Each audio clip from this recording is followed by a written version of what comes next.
jack it up. Hurts keeps, Hurts cuts, Hurts has the first down, and Jalen Hurts might have just put it away for the Eagles. Touchdown. Tyrese Maxey and the Sixers are going to win this game. Joel, tough turnaround in the lane. Another 30-10 performance for Joel Embiid. Hurts connects with Devontae Smith.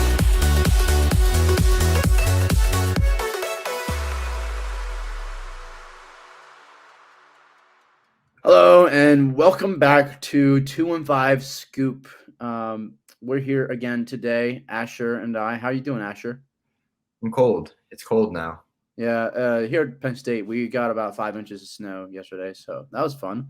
Roads were a mess. Apparently, they don't plow the roads until like after all the snow is falling, not like while it's happening, where it's the most dangerous. I don't know. Weird. So there's that. But we have a lot to talk about. We're talking with some Birds, talking to some Sixers, hopefully, if we get to that. But obviously, this past Monday, we just witnessed the Eagles' first loss of the season. Finally, some real things to talk about in almost. So, Asher, what were your initial thoughts after the closing seconds of that game? I was livid for like the rest of the night.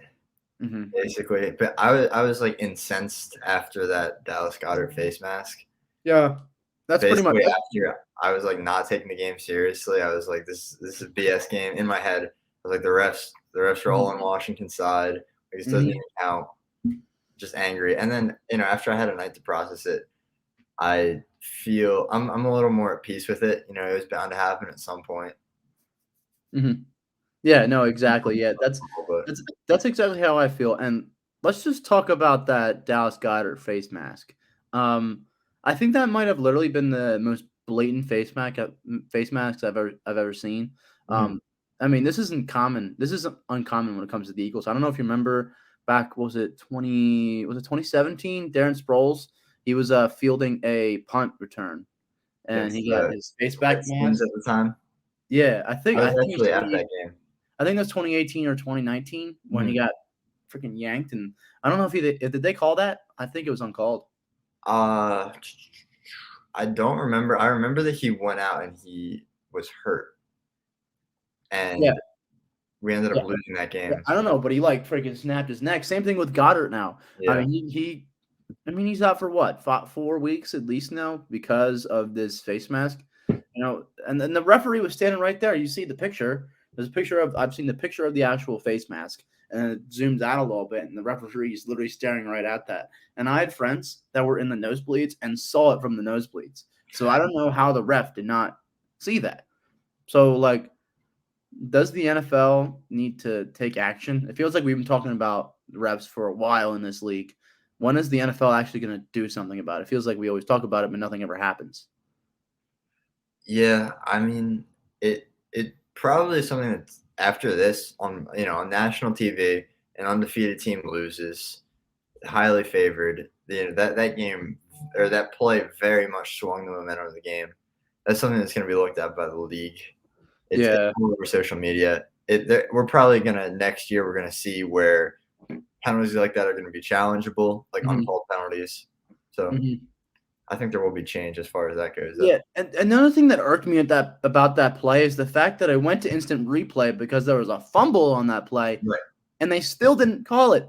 I feel like, I mean, I get it. That's not very conventional, to rule a penalty off of a replay, but at the same time, that's a blatant face mask. How do you not rule that after the replay? I think they have to call it on the field. Basically, the instant replay, they go just to review whether it's a fumble or not. They can't call something else that's not under review, And right now, I think that's something that's not reviewable. Otherwise, it definitely would have been overturned. It was so egregious. It's just mind-boggling to me. And I was the same as you after that call. I was watching with my girlfriend, and I just like straight up like she had her legs on me, and she was like using me as a footrest. I threw her legs off of me, and I started storming around the room. I was so mad at what the hell had just happened because it's a blatant face mask. They review it, and I was still perplexed as to why they didn't call it. I mean, I guess that reasoning makes sense, but at the same time, why can't you just call it? I mean, The man was injured on the play. Like, that's risking injury. And this whole entire league has turned into, like, they literally make rules to prevent injuries, like the roughing the passer bullshit. Yeah. That's all to prevent injury, but they don't call that. They don't call that. He snapped his neck pretty much. I don't understand. But looking back in retrospect, that wasn't the reason why we lost. The refs aren't the reason why we lost. Right. And that brings me to my next point, which is the run defense. It seemed like, was it David Robinson Jr.? Is that his last name? Brian Robinson. Oh my gosh. Yeah. I mean, he literally just got shot like 2 months ago. Mm-hmm. Now he's running all over this team. And I think a big part of that has to deal with the loss of Jordan Davis. And I think we're starting to see how much of an impact he really did have starting off as a rookie. So any thoughts about that? I mean, just the counting stats, like, especially for a nose tackle, like a guy who doesn't get many sacks, many tackles for losses, many tackles at all. His presence is felt more when he leaves the game, and we see that now. Right. Yeah, and it's also, I mean, it's happy for me to see. I mean, obviously I'm not happy that we struggled that much, but at the same time, it's like, wow, Jordan Davis is really that good. We really got that kind of guy. I feel that way too. It's just with this mere size, I am going to have a little bit concerns with his health. Apparently, he's not the most in shape. I don't really know. I mean, he's a big guy. I hope we just don't see a Joel Embiid kind of thing where he's just a big body. Yeah, he hits the ground. Lower parts. Yeah, exactly. What's his injury, by the way? I never even caught that. I think he was out, but I don't know what he did. I feel like it wasn't like highly publicized, and it was just like, oh, he's not playing. Yeah, no, I feel like I don't know what it is. Yeah, I don't know what it is. But I think that has a big deal. That has a lot to do with like that. It seemed like he wasn't making an impact. Like, he didn't seem like an impact player. Right. He wasn't even starting most games. Yeah, and plus at the same time, our defensive line is so deep that I don't think we were really that concerned about the loss of Jordan Davis because we have other guys that I can slide right in there. Which kind of brings me to my next point. With this strong defensive line, I'm just gonna pop the question. I already have my answer. Oh, my bad. I was looking at the Jordan Davis injury and an ad popped up. But an ankle injury, apparently he suffered in the end of that Steelers game. Okay. I didn't catch that on the broadcast. Yeah. You following the Yellow Brick Road, bro? Yeah. Sean, keep that in. Yeah. But anyway, back to my point. I'm going to pop the question. I already have my answer. But if we're not going to blame the refs, and I don't think we should, who should be blamed for this first loss of the season? That's a good question. I think it's unfair to put the blame on any one person more than another. Mm-hmm. A team 8-0. I mean, we've talked about it over and over and over. This team can beat you in so many ways. Mm-hmm. So when we don't win, I think that goes on everyone. You know, the pass offense could have been better. Jalen Hurts, there were some reads that he was making that it looked like last year's Jalen Hurts. It didn't look like the improved version. Well, that pass to A.J. Brown that turned into a fumble or interception or something, it was literally in his hand, but he was like in double coverage. That was a very nice throw, but there are other times when he was it was one read and then break out of the pocket. Even when even the announcers called it a couple times. If he takes one step up in the pocket, he has more time because the pocket's kind of collapsing on the edges. And instead, he rushes out right into a guy who's coming at him. So yeah, I mean, I believe there was a variety of factors, but I just need to get off my chest because it's just been fuming in me all season, and because we've been undefeated, I didn't feel like I could complain about this, but now I can. Mm-hmm. I'm putting the blame on Jonathan Gannon. I think he is ridiculously stubborn with his play calling. I don't think he blitzes enough. I think obviously there's some personnel issues. Not having Jordan Davis there in the center of that D-line is definitely hurtful. But at the same time, you have such a deep D-line. Well, if you just utilized it the correct way, I mean, you have Hassan Reddick, who is like the tackle for loss and sack, like CEO of both stats. I mean, it's ridiculous. So, like, I just wish John would just utilize him. utilize his defensive line and use it to your advantage. Blitz, bring pressure, because that's gonna. It's just so much better than what we have right now. It feels like Jim Schwartz all over again. Jim Schwartz had like the secondary 15 yards off the line of scrimmage every play. The same thing. We only rushed like 3 or 4 guys, and he loves to use our linebackers in coverage. When our linebackers in coverage aren't even that good in coverage, they're more blitz linebackers. If he just changed his scheme to more like blitz, he just blitzed more. I mean, we had the 3rd lowest blitz rate in the league, and we have one of the best defensive lines in the league. I don't care. I know we have a good defensive line, and they should be able to rush the passer without having the full-on blitz. But at the same time, there's a reason there's a blitz. You freaking use it. I can't even collect my thoughts, because the more I talk about this, the angrier I get. I hate Jonathan Gannon. I didn't want him here this year. I wanted him gone last year. I was baffled by the fact that he was a head coach candidate last year. Yeah. By the way, I read this on Twitter this morning. John Gannon admitted that on 3 plays on Monday night, he left 10 men on the field. How is this man? Please tell me. I'm sorry. I'm going on a little bit of monologue here, but my God, how is this man a head coach candidate? I just got a notification an hour ago that apparently Steve Steichen and Gannon are both head coach candidates for next year. What? How? Steichen's good. Yeah. I don't mind that. I'm not gonna beat him up. But John Gannon. I mean, maybe with the right roster, but like he doesn't make adjustments. He should have made an adjustment on Monday night, trying to blitz more, because they were running all over us and passing all over us. I don't know. I'm with you. I'm gonna give him the benefit of the doubt. Maybe he's not an in-game adjustments kind of guy. You give him. That sounds like Doc Rivers. You give him the better part of a week. Take a look at what went wrong in that Washington game. Pause. Stop right there. Anytime that this team has let any other team get close, like that Texans game, that's when Jim Schwartz. I'm getting so mad at Jonathan Gannon that I'm thinking him in the same respect as Schwartz right now. It's tomato at this point. That's saying a lot. John Gannon, back to my point. Every single time that the games have gotten close with the Eagles, it's because John Gannon decides for some reason to take the pedal off the gas. Yep. His foot off. I'm sorry. Take the foot off the gas. Take his foot off the gas pedal. I'm like, God. This game, it seems like he went into this game without. That's our only weakness on this team, is just the play calling on the defensive side of the ball. Yeah. We have a good defense. We have a very good defense. We're the only team in the league, top 5 in offense, top 5 in defense. Okay.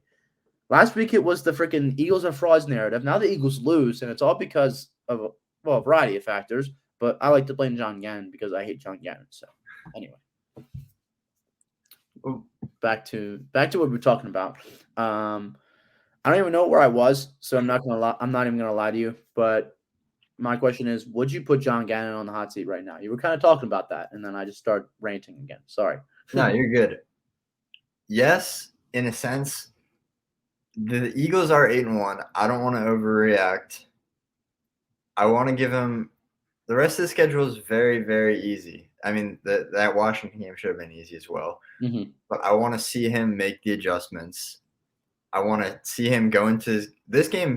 We went in. He didn't even have his foot on the gas. We were rushing for like every play basically. Yep. I want to see him put his foot on the gas, and I want to see him keep it there for a full game. I want to see it happen against Matt Ryan. I want to see it happen against Daniel Jones. I want to see it happen when we play Dak Prescott. We're not playing Matt Ryan. I think it's Sam Ehlinger or something. No, Ryan's back. Indy. Yeah, he's starting in Indy now. And Frank Reich is no longer. Ehlinger got benched last week. What? Ehlinger got benched last week. He did? No way. Yeah. They're switching them all around. How bad it is in Indy right now? Yeah, well, if they beat us, then it's not so bad anymore because they'll have 2 wins in a row. But yeah. But I believe I saw earlier. I saw we got Ndominic and Sue. We signed a couple signed a couple names. So I think John Gannon will have a little bit more to work with, especially up the middle where we really need it right now. What was the name of the other guy? Linval Joseph. So we're giving Gannon even more toys to play with. he doesn't seem to be using the ones that he already has very well. I mean, this is his last chance, really. Yeah, I mean, it seems like we're signing defensive linemen like every other week at this point. I don't know. We just got Roman Quinn, like, what, 2 weeks ago? Yeah, And yeah. you know, So he's there. I mean, no complaints. I love bolstering up the defensive line, but I think it's all pointless if you have a coordinator that doesn't know how to utilize them. So I agree with you absolutely. I think this is his last straw. And I don't think – I mean, I haven't lost hope. I think that it's an easy adjustment to make.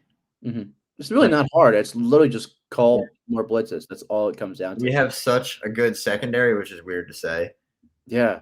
That That is we weird. have such a good secondary that it's possible that we could be blitzing 7 guys some plays, just leaving those back 4. And as long as you get to the quarterback in 2-3 seconds, you're probably all right. Right. Every play. Because it's all a domino effect. I mean, you bring more guys, you leave the quarterback with less time to get out the ball, which means that he has to throw it into this nasty look. And then I don't know. We all know football. That's how it goes. And then Darius Slay jumps on it and takes it to the house. Yep. Or Chauncey Gardner-Johnson. Yeah. Yep. Exactly. It's always him. He seems to always get the ball. Yeah. He's like Trayvon Diggs of last year, I swear to God. He's always in the right place at the right time. Yeah. He's a lot of fun to watch. With all that being said, let's just touch on this Colts game. What's your outlook going into this game, especially after the Eagles' first loss of the season last weekend? I am feeling pretty good. Did you see the Jason Kelce quote? No, I didn't. I saw him on the podcast. Okay. He did a reaction and to the call. What? To the face mask call or no call? No, I didn't see that. I just saw him go like he just like. Oh, okay. Got the F-bomb, and then he was like, I don't know. I don't remember, honestly. It was like 3 days ago. Anyway, continue what you're saying. He basically said, you play the game that's called. He said, that wasn't a face mask. You know why? Because the refs didn't call it. He said, you play the game that's called. I would like to pull up the exact quote, but so give me a second for that. But basically, I mean, just a winner's mentality. That dude is just a winner. Mm-hmm. And then one more thing about the Commanders game.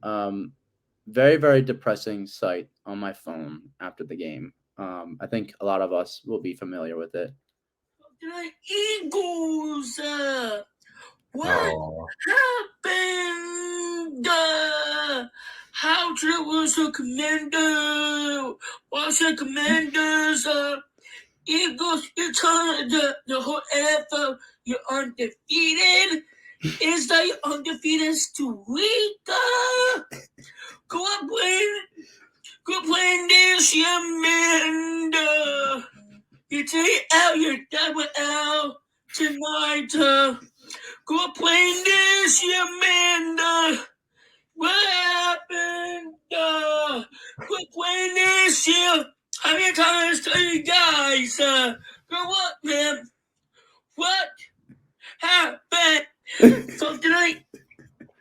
So if anybody here does not know who that was the voice of James Draws. Now, this guy, Asher, I don't know if you know him because you're not on TikTok. But I did. I've been shown him before. Yeah, so he's one of the best guys on TikTok. I love that kid. He's like 17 years old. He did a Make-A-Wish thing last year where he scored a touchdown, and that's sort of how he surfaced on the internet.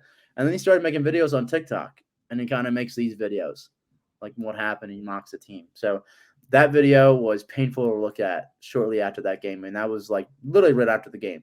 I went on my phone and I saw that video. Yeah, my one friend is a Commanders fan, and he texted me with some time left in the fourth quarter. I think it was after the Goddard face mask. Yeah. And it was like a picture of him, and it said, "He's coming." Yeah. Prick. Yeah, so that's James Draws. But moving on. So this weekend we got the Colts. I'm feeling pretty all right. I'm feeling like this is gonna be a good bounce back game. I'm a little bit nervous. Is Jonathan Taylor playing? I haven't really heard much of him this year. I honestly haven't really paid attention to that. The whole AFC South to me has been kind of irrelevant, low-key. So, yeah, no, I mean, the Matt Ryan had a really good week last week, so it's possible that he's back a little bit, Mhm. and he should scare us a little more than we would think. Mhm. I believe Jonathan Taylor's playing. I'm looking at their injury report. It seems like he is. Okay. I Yeah. haven't heard anything on the That's my contract. only concern.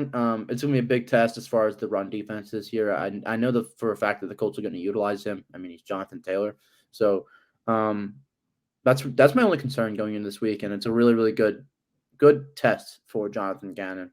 Now, of course, it's Jonathan Taylor, so he might allow 100 yards, but don't let him go crazy. Just contain him. That's all I want, and I just want to see more blitzes. If we run more blitzes and we just don't stop him, okay, that's not on John Gannon. That's just on our personnel. That's a personnel issue. That's just performance. That's the only thing I'm looking for this weekend. But in terms of the rest of the league, I think we should go into our hot takes for this weekend. One more thing. I mean, besides the run defense, one other thing that I'm looking for is Jalen Hurts to go back to the player that we've seen all year. Mm-hmm. Besides that Commanders game, just as I was touching on, just the read not as clean and precise as we have been accustomed to. Well, I mean, I think a big part of it has been we got a mini bye. I mean, we had a bye week, played a game, and then had kind of a mini bye. We played on Thursday night, and then we played until last Monday. So I think not having that activity all the time and having the weekly routine has kind of thrown off this team a little bit. But I think they'll be right back on track. I mean, do they have any more primetime games that are not on Sundays? No. Week? No. Yeah, that's what I thought. So team should be getting back in the routine. So we'll see what happens.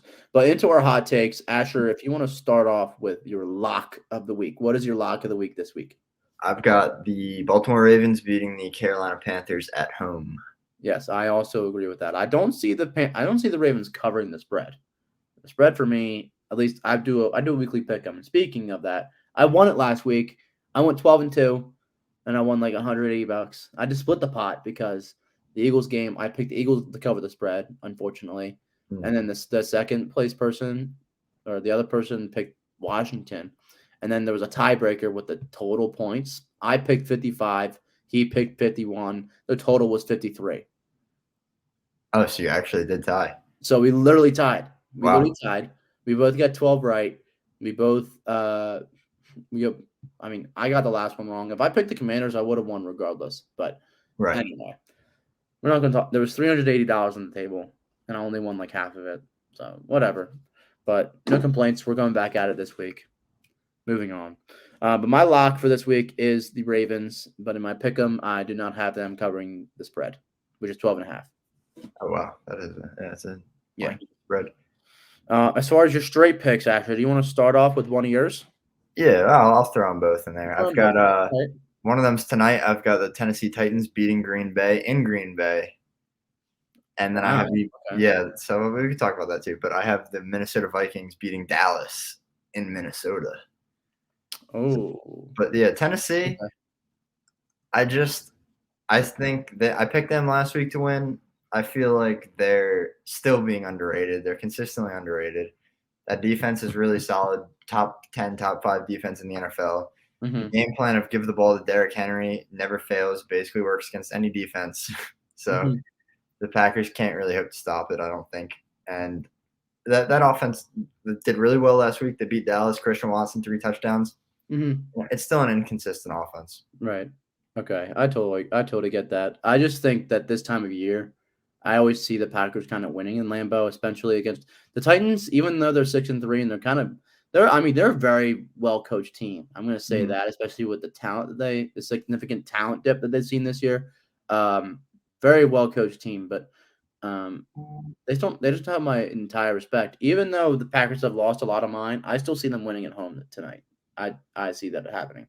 I just disagree personally. That's not one of my picks, but I had the Packers winning tonight. Both of my straight picks is I had the Bears beating the Falcons. Okay. And then this one's technically, you could say it's a hot take, but I would disagree. Jets over Packers. Jets over Patriots. Ooh. I have the Jets beating the Patriots for the first time in what is, I don't know how long. I'm making my straight picks because I have some nice hot takes that are coming up. But those are my 2 hot straight picks. Bears over Falcons and Jets over Patriots. Okay. Picking against my adopted team. For this Literally. I consider taking Although them. you have not talked about them much. You have not really ridden their. Yeah, well, right now they are. If the season ended today, they would be the 7th seed in the playoffs. So, most people didn't think they'd make the playoffs. They're right in the thick of it. Mm-hmm. Moving on to hot takes. Care to share one of yours? Your first one? Yeah. So the Giants are playing the Detroit Lions this week. Right. The last time they played the Lions, Daniel Jones threw for 4 touchdowns. Oh. That was in 2019. Okay. And that Detroit defense is just god awful. It's the worst defense in the NFL. It's probably one of the worst defenses ever. Yeah. So I've got Danny Dimes, 4 total touchdowns. I'm thinking somewhere in the realm of it's probably going to be 2 passing, 2 rushing. Okay. That's a really nice pick, honestly. You did your research. You did your research for that one. Yeah. I checked that's for that. All right. My first one's kind of basic. I'm doing this because it's a division game. I'm going to have the Cardinals beating the Niners. I had the Cardinals in my picks last week. That lucked out, I believe. They beat them pretty handily. I want to say it was by like 7. Yeah. I had the Cardinals beating the Rams last week. I see the Cardinals also. The Cardinals like to be like a division wrecker. They're not really that good this year, but they will definitely take a knock on some of those teams competing for the top spot. But I got the Cardinals beating the Niners. Okay. So it worked for you last week. Why not keep going? Yeah. And then I might as well continue with my next one. And it's Eagles related. I see the Eagles bouncing back this week. I think they beat the Colts by at least 14 points. I just think that this kind of put the Eagles in their place, kind of put them down to earth, and it's kind of like they get the rebrand now. They kind of get like a little, like, took a loss, take a breather. Yep. Now they're get back into the groove of things after the bye week or weeks, if you want to call it that. So now they're getting back in the groove of things. They just added some pieces of defensive line. I have faith in John Gannon right now. I'm praying to God that things. Faith in John Gannon. What? That 5-minute rant says otherwise. Yeah, I have minimal faith in John Gannon. I don't have any expectations. I don't have any expectations. The reason why I'm saying this is because I just think that the Eagles offense is just going to find its groove this week. We're talking 30 plus points, like a 31-17 score. I'm looking at something like that for the Eagles game. But I see them beating the Colts by 14 or more. And then you have 1 more or 2 more hot takes, right? I have 2 more. Yep. My next one is the same stat as my last one. I've got Josh Allen, 4 total touchdowns. Okay. He's been in a rut recently. I think he leads the NFL in interceptions, turnovers now. Yeah, interceptions as well as total turnovers. He has 10 interceptions. And then I think has 3 or 4 fumbles that were lost. Yeah. So he's in a rough spot, and he's just too good of a player. It's a common theme across my hot takes. He's just too good of a player to stay in that rut. Mm-hmm. And they're playing the Cleveland Browns. They're no longer going to be playing in 6 feet of snow. The game is in Detroit. Right. Bad defense. So hopefully, Cleveland catches some of that bad defense. Yeah. All right. I might as well finish with my last one. I have the Vikings winning on a game winner of some sort, whether it's game-winning field goal, a game-winning touchdown. If it's in overtime, not in overtime, I'm saying the Vikings are going to win on a game-winning play against the Cowboys. I think it's going to be another one of those matchups where the teams are just kind of even. The Vikings offense is really good. The Cowboys defense is really good. The Vikings defense, everything just kind of matches up well between the Vikings and the Cowboys, in my opinion. And I see that being a very, very tight matchup. And I think the Vikings, once again, come through when it comes down to the wire. Yeah, definitely. If I could highlight one game, if you're only going to watch one game this week, watch Vikings-Cowboys. Mm-hmm. 2 teams, the Vikings now are right on our butts for the 1 seed in the NFC. Mm-hmm. Cowboys are right on our butts for the NFC East crown. Right, exactly. 2 very competitive teams. Mm-hmm. Like you said, they match up well. The only question is who do you root for? Minnesota. Yeah, I think that's a given. I was just testing you to see if you would possibly root for the Cowboys. I think technically you should be rooting for the Cowboys, just because Minnesota has the better record, but I'm not going to root for the Cowboys ever. No, never. So there we have it. You have one more, yeah. one more hot take. Okay. You talked about that New York Jets New England Patriots matchup a little bit. I'm not picking a winner from that as much as I would like to pick the Patriots. I don't trust, I think that matchup kind of splits 50-50 right now. But it's two very good defenses and two quarterbacks that are a little bit turnover prone. So I have Mac Jones and Zach Wilson combining for 4 interceptions. Wow. Okay. I like that. Yeah. You're bringing some new stuff to these hot takes. I'm trying. I got to change something. I like it. Yeah, that's a really nice pick, honestly. I'm actually hoping that hits for you. Of course, I'm sitting here with a lead which is 54-31 right now. So yeah, you don't really have to. I feel comfortable enough, kind of rooting for you a little bit there. I appreciate it. Yeah. It's definitely not out of pity or anything. Right. Thanks. But in other news, we might as well talk about the Sixers a little bit. We have some time here. So lots has happened. The Sixers sit at 6. Excuse me. The Sixers sit at 7-7 right now. JoJo just had a mind-boggling performance. I mean, damn near put up a quadruple double. Yep. Right. What was his full stat line? I know it was like 59 points. Stat line is 59 points, 11 assists or 11 rebounds, 8 assists, 7 blocks, 19 for 28 field goals, 1 for 5 from 3, and 20 for 24 from the free throw line. Now, Asher, I'm going to ask you this. Mm-hmm. What's the most impressive part of that stat line? Because the stat line in general is very, very mind-blowing. But which is the most impressive part, do you think? Especially for Joel. I'm going to say it was the 7 blocks. That ties his career high. He set that his rookie year. Mm-hmm. It's just this is kind of coming not just from the stat line, but from watching the game as well. For him to be playing as hard as he was towards the end, I mean, I think he got 5 of his 7 blocks in the fourth quarter, and he was playing a lot of heavy minutes there. He was basically carrying the entire load offensively. He really was. So and for defensively. him to put that much effort on defense is just incredible. Because you see a lot of guys like Luka Doncic, Kevin Durant, LeBron James, who could probably James Harden, could be solid on defense, but they just they carry so much load offensively and expend so much energy that they just kind of dog it on defense. Right. So to see like a superstar like that carries a lot of offensive load finally lock in on defense is just so much fun to watch. Yeah, and it's also really nice to watch JoJo kind of. He always turns the corner at the beginning of the season. I feel like every year we see him start out a little questionable, but then he has that one statement game, and then it's full throttle from there. So I'm hoping that game. Just the game before he put up 42 points. Yeah, he put up 101 points. And I actually the previous 2 games he had 40 and 42 and 10 rebounds, 6 assists.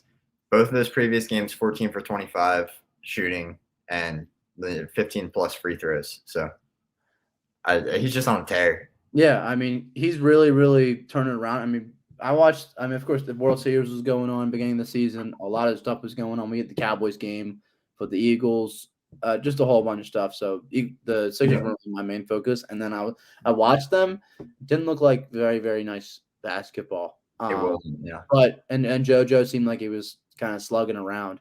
But is this the JoJo we're gonna have for the season? Is that beginning of the season slump kind of over now? Are we allowed to put that into the back seat? I would definitely love for that to be the case. It seems like, I thought at the beginning of the season that plantar fasciitis thing over the summer, and Doc said that was what was affecting Embiid's conditioning. I didn't really buy it, but now it kind of seems like his conditioning seems much improved, and the stats speak for themselves. So I guess I was wrong to distrust that. Yeah, and overall, looking at this team, Joel, I'm looking at this team as kind of like a typical Sixers team right now. We're sitting at 7-7. I'm not going to sit here and complain because we have Joel Embiid on our team. But at the same time, we're still 7-7. We're where are we standing in the East right now? It's got to be like what, 6 or 7? Yeah, we're like low playoffs, high play-in area right now. Yeah. So so sitting at 7-7, I'm still not satisfied. I still want Doc Rivers gone. What are your thoughts on Doc Rivers' coaching job since the last time we talked about Sixers, which was about 4 games into the season? Yeah, it's been a little bit. I talked. We had Sean on as your replacement 2 weeks ago, and we talked about the Sixers there. But me and Sean were talking a little bit about how the Harden injury is kind of going to force Doc to play different rotations, whereas he was kind of stuck in like an 8-man, 9-man rotation early in the season, which is kind of crazy. It's like a playoff rotation, right? But I mean, now we're seeing new and interesting things. We're seeing more Paul Reed minutes, which is fun. Right. I like to see Matisse Thybulle out there more. Right. And I think that not only was that the Harden injury, but that was just how atrocious the transition defense was early in the season. Yeah. I mean, do you think that Doc has a problem with too many people in a rotation? Do you think that's the issue? Like an 8 or 9? I mean, he had an 8 or 9-man rotation. Do you think it's like too much for Doc? Like, do you think Doc likes to limit how many people are in his rotation? That's my only question, because now, like you just said, the James Harden injury has kind of forced him into. Yeah, no, that definitely seems to be the case. I mean, even a guy like Shake Milton, who was really solid in the playoffs last year, and it seemed like he had earned himself more minutes, has kind of been relegated back to the same bench role he was in last season. Yeah. Now, with the Harden injury, he's getting more minutes too. So I think I would like to think that the Harden injury, even when he comes back, is going to make Doc kind of change his ways in that regard. Yeah. That's wishful thinking a little bit, but I mean, we can only hope so much with Doc. Personally, this again, same thing with Jonathan Gannon. yeah, it feels that way. This is kind of like the last straw. Yep. You know, like he once James Harden comes back, you know, we better see some stuff. We better see some new things. One concern I have, I want to know what you think about this. Yes. Harden performing so well at the beginning of the season when Embiid was kind of not at his peak. Oh, he was poor. Now Harden gets hurt, Embiid starts going off. Now we kind of bring up the question: can these two coexist, or are they better off? That's a good question. Because Joel Embiid likes to play like a guard. Yep. He loves to play like a guard, and James Harden. I mean, I think his play style has changed quite a little bit. I mean, it's the same but different. Do you get what I'm saying? Like he's more like more of an allocator. He's more. Yeah, he's not so ball as he used to be. He's okay with passing it. I mean, he's always been a good assist guy, but at the same time, like he used to be ball dominant, and I think we've seen kind of a little bit of transformation in his game a little bit as he came here. Absolutely. Now that's a really good question because I don't really know the answer. Yeah, I can't really give you a definite answer on that because I see the pattern. I definitely see the pattern that you're seeing, but like, I don't know. I think that's such a tough. That's a really tough question. I want to know your answer first because for me, I believe they still can coexist. Last year they managed to, so like, I don't expect anything less. But at the same time, Joel Embiid is like dominating right now. So it's a good topic to debate. Noting that as dominant as Embiid has been, we beat the Jazz by like 5-7 points. The game where he scored 40 and 13, we lost to the Spurs. So as crazy as his stat lines have been, the team is still only 7-7. And even when Harden well, I mean, I think we had a negative record.